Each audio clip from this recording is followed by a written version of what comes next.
Hey, sisters and brothers, this is God's gift. I pray that you guys are blessed. All glory to the Most High God. He has been just giving me such a download today. I actually did a video, and I don't know if I'm happy with it because he gave me so much information that I couldn't put it all in one video.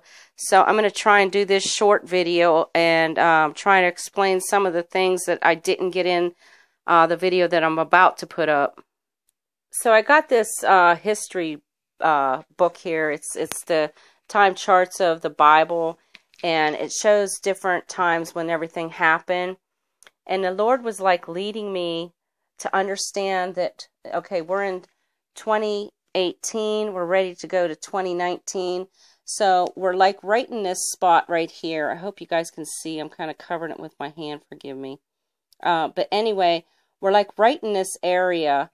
And in this area, we see that Eber was born, and then he had a son named Peleg. And Peleg, if you look, I hope you guys can read this.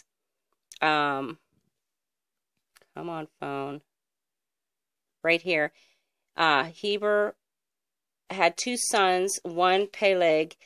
For his days was the earth divided, and his brother's name was Joktan. So it shows here at the end of it, it's 2008, okay? So we know Obama was president in 2008. Peleg means a division of the earth. So if you have the earth, we know that when Jesus died, it ripped from top to bottom, okay?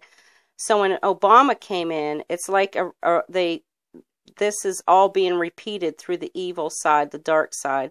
So when Obama came in, he had 2 terms, okay? He did 1 term and 2 terms. So it was the finishing of the splitting of the United States. So if you take this as 2019, okay, so we have 20 and then we have 19 or 18, almost 19. And this is the end of Peleg, okay, 2008 Peleg, okay. So we know it came all the way back to Peleg, and his father was Eber, or Heber. So November 18th, I received a word from the Lord at 11:37 p.m. The Lord woke me up and he said, "My child, it's deliverance time. My children are coming home." At 3 a.m. I was woken up again, and the Lord said to me, he said, "Like a thief in a night," and it was very loud. I heard this, the Lord just was very loud. I have 2 friends, Ed and Pam, who live in California, and they were dealing with the fires, and I was praying over them, and I went to bed, and I heard at 12:20, my daughter, I will give instructions soon. I said, "How soon, and what do we need to do right now, Lord?" And the Lord said to me, "Wait for the instructions. Pam and Ed will be led out of the fire by me." And so what I got out of this is the Lord was telling me the fire represented a trial of some sort, or something major that he was going to help them get out of it. I told the Lord I wanted a confirmation if this was from him, and I heard John 21:2. What I find interesting about 21, Luke 21, or excuse me, John 21, it's Luke writing in the first person, verse 1 through 18. Charles Lawson did a study on this, and I thought it was real fascinating. And here I'm back at this. Luke means a light bearer. So in the first chapter through the 18th chapter, representing 2018 again. Luke 1:18:8 is the center of the Bible. It is better to trust in the Lord than to put your trust or your confidence in men. People are putting their trust in Trump. And then verse 9, it is better to trust in the Lord than to put confidence in princes. People are going to be putting their trust in the princes of the air, the powers that be.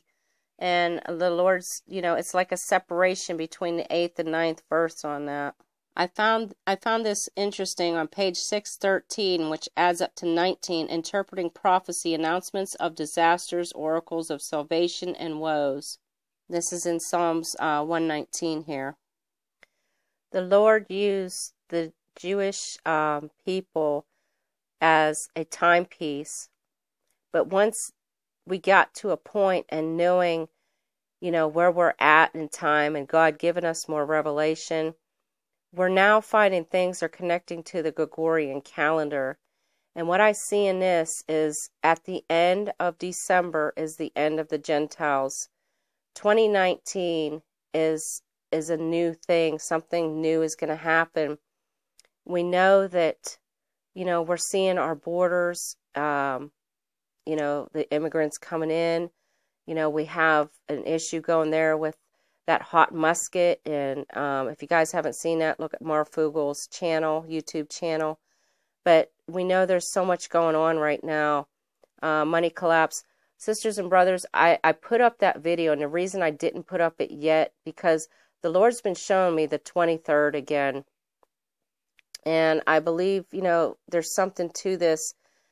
I don't think we're going until December. And the reason I'm looking at this is because December 31st is the end of the year. It's when, when they bring in that new year, they're setting off fireworks. There's a countdown. There's a ball coming down like the millstone. The fireworks representing the bombs going off and us going up. God says, I hate your feast and your new moons. I hate your feast and your new months. Our months are not what we thought they were. That's why God kept us on track with, everything, that he was showing the Jews. He's given to us, and now we can put them together with what we have. I truly believe that we are at the end. This year, we will not go past it. I mean, I really don't see us going past it at all. Everything's, right there in front of us. We're seeing so many things. The normal weather is not normal anymore. Be ready against the third day. I keep hearing that. I'll be home for Christmas has been going in my mind for years. And it's just, it seems like I just hear this so much. And it's not because we're near the holidays. I've been hearing this for a while now, for last several years. And it's like, I would be at work and working by myself. I was a darkroom tech. I would be in there and I would just start singing it. And my coworker was like, why are you singing a Christmas song? It's June. And I'd be like, I don't know. Well, I think the Lord was bringing me to understand that that's the time we're going home. We'll be home for Christmas, sisters and brothers. On January 1st, 2018, representing the first day of the new year, I got a revelation on 3 and 8 and the 153 fish. The 153 is 1 and 8, 18. And these are the words, what Revelation means. And she being with child and cried, travailing in birth and pain to be delivered. In Strong's it means, and she held fast in the womb, praying for vengeance, calamities preceding the coming Messiah, tested for purity to be brought forth. Sisters and brothers, we've been tested. The Lord is with us.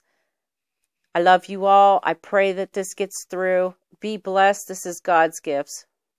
Oh, one more thing. I will turn your feast into mourning and your songs into lamentation. There are no songs during Thanksgiving, but there is at Christmas. I love you all. This is God's gifts. We're going anytime soon. The bride does not need a time frame. This may be for those coming behind us. I don't know. I just thought I'd bring it forth. You guys be blessed. Go to the Lord on all this. I love you all. This is God's gifts.